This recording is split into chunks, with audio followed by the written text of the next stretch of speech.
Hi, I'm Chuck, KK6USY. Welcome to Ham Radio Visitors. Today we're going to review a inverter by BougeRV. Now, BougeRV is well respected in the RV community, and when they asked me to review this, I jumped on it because they make really nice stuff, but we still have to test it. So I'm going to unbox it really quick for you guys, and then show you all the parts and what's on there, what it came with, and then we're going to test it and make sure it puts out its 1,000 watts. Now, I'd like to thank the good folks over at BougeRV for sending me this inverter for me to evaluate and test for you guys to see how it worked and make sure it worked like it's supposed to. I really appreciate it, and as always, all the opinions are my own. They're not going to see my video beforehand. Okay, so let's go check it out. All right, so we have the BougeRV Make the Journey, a 12 volt, 1,000 watt pure sine wave inverter, and I believe I got this a while back, but I believe this came in a box over the top of this also, and this box was inside. So let's just open it up and see what we have. So it looks like you have a control unit here, instruction booklet. We'll look at that probably. Packaged pretty well here. As you can see, it's got about an inch and a quarter around the whole thing. Actually, I'm just going to dump it out. Hopefully it doesn't go anywhere, and we'll get rid of this box. All right, let me get just a little closer. So this is the actual inverter. BougeRV, as I said earlier probably, that they are very well respected in the RV community. It's a 1,000 watt, 12 volt, pure sine wave inverter. Just look at the sides. Got a few screws holding things down. There's the bottom, and then the other side. This is the front of it. You have two 110s, electrical outlets.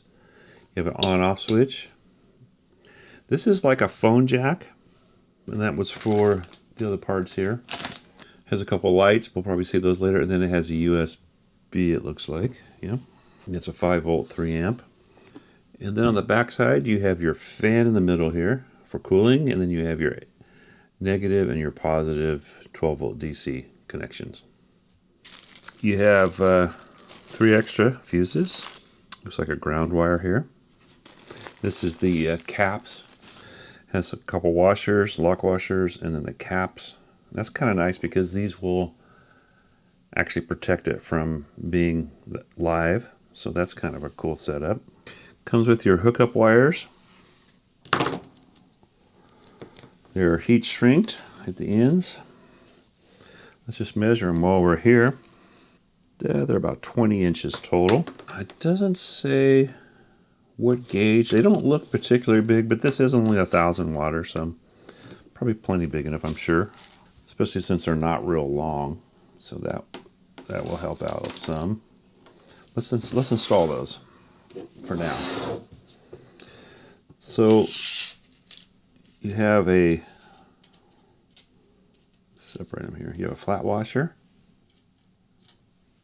and you have a lock washer, and this is the negative side, and you have this cap. That's how those go on there. And on this bag, pull this out of here. What you have here is a control unit to give you all your parameters of everything. We'll hook that up later, and then you have your coordinates. It's kind of a remote because it does, yeah, it has on and off. So this is a remote also, so you can turn it on and off right there. This shows AC, and then it shows backlight. Nice little case. You can mount this someplace. You cut the hole out here and this right here, and then mount it. If I put this in my motorhome, I actually have, all I need is a little short one because it's already wired into the bedroom. So that's kind of a cool option. I like that. I actually do like the remotes. If you do hook them into your into like your battery panel outside of your motorhome or something, then you don't have to go outside to actually turn them on or off. So that's handy. All right, so here's your user manual per sine. It's this pure sine wave again, and your contents, safety, security information, additional safety notes. A lot of safety the first 3 pages there, it looks like, in technical service after the service. Then you get into the dimensions. So let's just look at the dimensions. I'm going to turn it sideways. So it's 10.33 inches or 262.4 millimeters. That's the actual box. The end to end to these the brackets, and then also to the screw-on parts, is 12.23 inches or 310.72 millimeters. Now the other direction, the full width is 5.67 inches or 144 millimeters, and the thickness is, that's top to bottom, is 2.96 or 75.18. All right, then it goes on to tell you all the different things. You have a fault indicator, running indicator, your RS485, it says communication, and that was the wire there. Installation steps here, 4.1, it tells you how to install this and to read it carefully. And it does show a grounding wire, and that was on the, it looks like it's on the front here. Let's look. Oh yeah. Well, that says positive. I'd be a little leery of that because that says positive. No, it says negative. It's just hard to see right there. At first glance, it looks like positive, but it's a ground. Shows a ground lead. Okay, so that's where the ground goes. Then it shows your precautions. Got a looks like a QR code also. So it has an app for this also. So you can probably look at this on your phone. We'll look into that also. Okay, so the external display shows number 1 is input voltage, battery power for number 4. 2 is output frequency. 5 is output power. 7, over temperature protection. 9, over voltage protection. Inverter temperature for number 11. 13 is AC voltage switch. 12 is your on and off. So we have output voltage, working status, over discharge, overload protection, inverter switch, and backlight switch. So all that on that panel. Maximum output efficiency is 90%. That's pretty good. Full load efficiency is 86%. I believe 90 is really high, on the high side, so that's better. And it looks like the same specs for their 2000 and the 1000. All right, so I have the battery hooked to the inverter. You've got your positive and your negative. I've got it turned on, but it's not on because this is not on. So we're going to turn that on. You get a beep showing 13.2 volts. Let's see if you guys can see that. It's showing 96. Well, it's working its way up. Hang on. It's showing down here that the battery is pretty much fully charged, it looks like. Now we're up to like 119, 120. So that's geared up. I've got a heat gun here. It's a small heat gun. And then I've got a coffee pot. Let's turn this on and just see what our wattage will go up to. It says 19 degrees Celsius. So we're going to turn this on.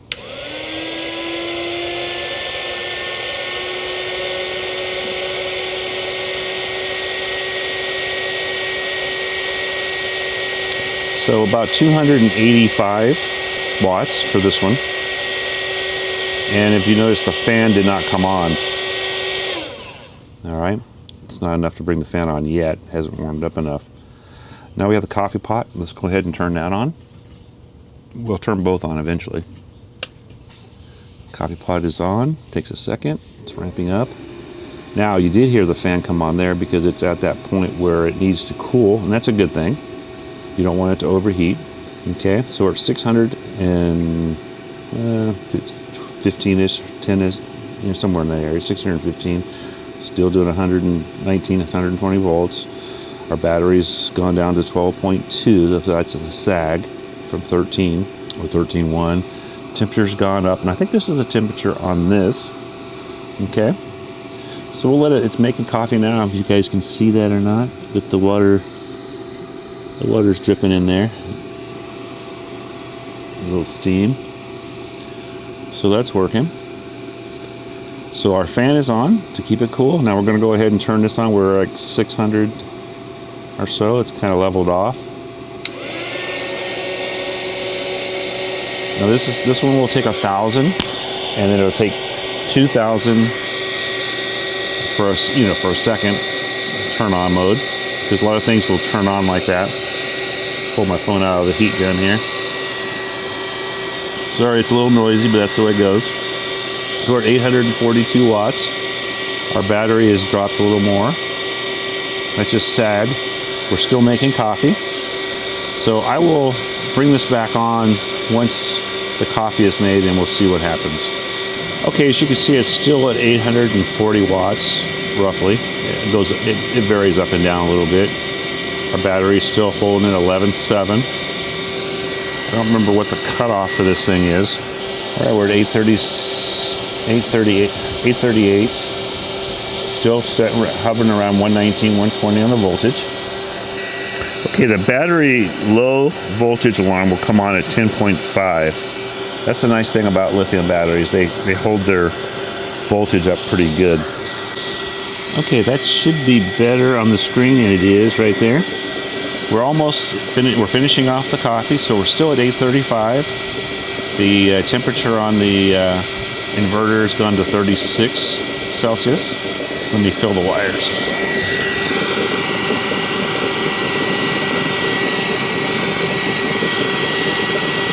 The wires are a little warm, not hot. I mean, I can hold them. Looks like it's done. And it just kind of shut down. So now it's on the warming stage. We'll watch it, 297. This got faster too. So I'm going to turn it off. And I'm going to turn this off so you can hear me better. The fan is still on. It just went off. All right, now there also is a Bluetooth phone app. Let me see. Let me darken that just a little for you guys. We're on right now, so let me turn it off with this. Okay. Now, as you can see, that just switched to off. So with this, I can hit that, turn it on. Now we'll just turn on the blower, and I'll try to get it kind of out of the way here so it's not quite so noisy. Now we should be seeing everything on the screen here.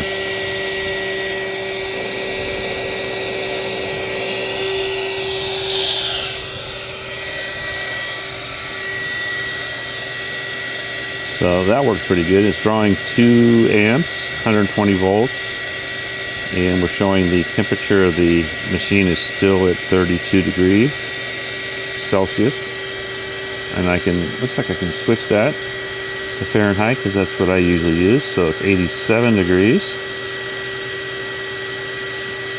And this will tell you maximum power that it's run, watts already. And let's just see what other data. There is no other data. Battery over discharge time doesn't say it hasn't done that. So now, let me just turn this off. We should go down to nothing eventually. There we go. And now I can turn it off. So even if I don't use this, let's see. Let me do this again. Let's see. Let's turn it back on. And that didn't turn this on. But let's just make sure that we are on. We are.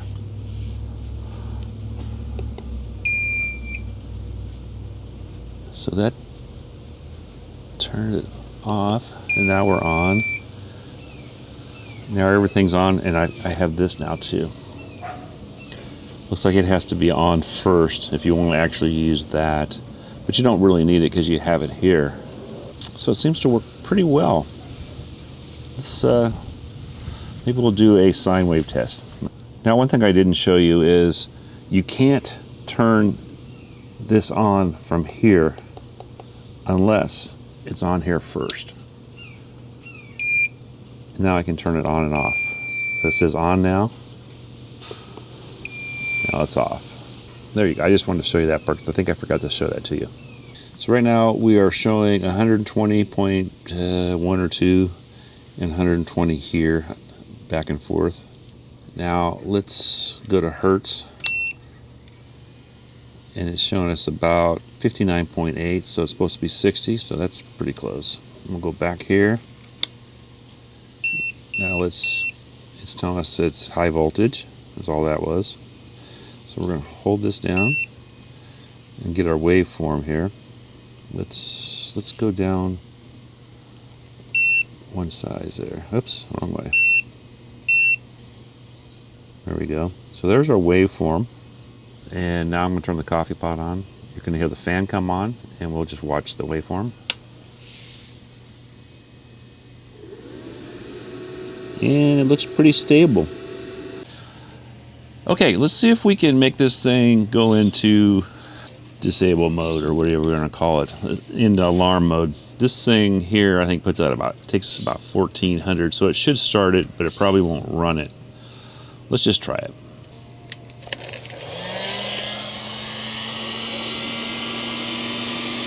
So it's about 1100, so 1000, 1200. So at 1283, it cut off like it should have. I was surprised it ran it that long though. Good job. And it's in a fault mode, so we'll turn that off. All right, I think that's a pass. And we'll just turn it back on, make sure it works. And it does. Awesome. Now this inverter was a really nice product. I think it's going to be a quality thing. I'm actually going to install this in my motorhome. Now if this video was of help to you, please hit the like. And if you're new here, please hit subscribe, hit the bell, hit all. That way you'll get all my future videos. I'm Chuck, KK6USY. This is Ham Radio Ventures. Thank you for spending your time with me today. I know your time is valuable. 73 all, and hope to catch you on the airways. Okay, I knew if I didn't show this, somebody would ask. But if it makes noise on the handbands. So I'm going to go through each handband and just turn this on. So here's 70 centimeters. Wait for it to fire up. And spoiler alert, there are 2 bands it affects. So nothing there. So let me turn it off. We're going to go to 2 meters. Do the same thing. Now the antenna, I just have it hooked up to a random antenna. Just enough to get some kind of scope. So there's nothing there. So we're just going to go up the bands. 6 meters. Turn it on. Now it did make a noise there, listen. I don't know if you guys can hear that, the dog making all kinds of noise over here. Let me turn this up. Okay, here we go. Now it did make a little noise. You can see the scope. So it does affect 6 meter. I didn't see that before though. 10 meter. It is affecting there. Turn it off. Yep.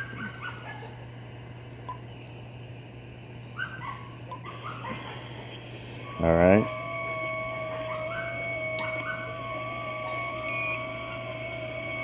So it flashed, but it's really not affecting this band. Let me.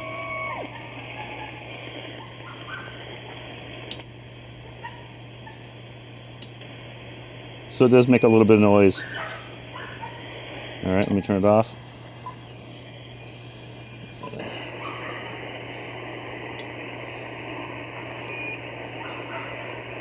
I don't really see anything there on that band.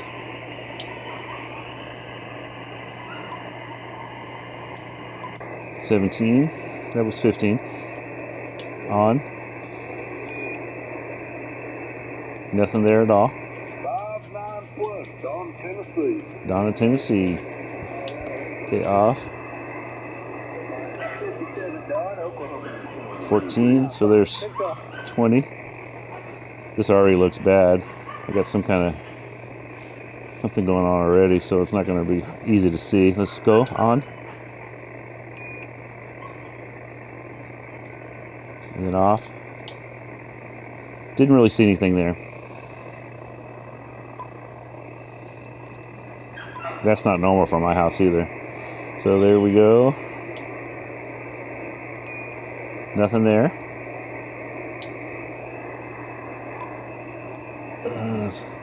40.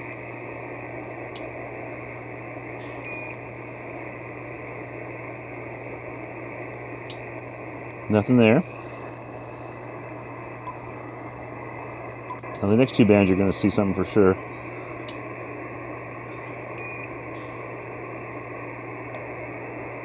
Look at that. I would suggest not using this if you're on 40. And I probably never will use this while I'm on the radio, but I know somebody's going to ask, so I'm just going to do it. Here's same thing again. Watch this one. So that's pretty bad also. I turn it off and it's gone. All right. Just wanted to show you guys that.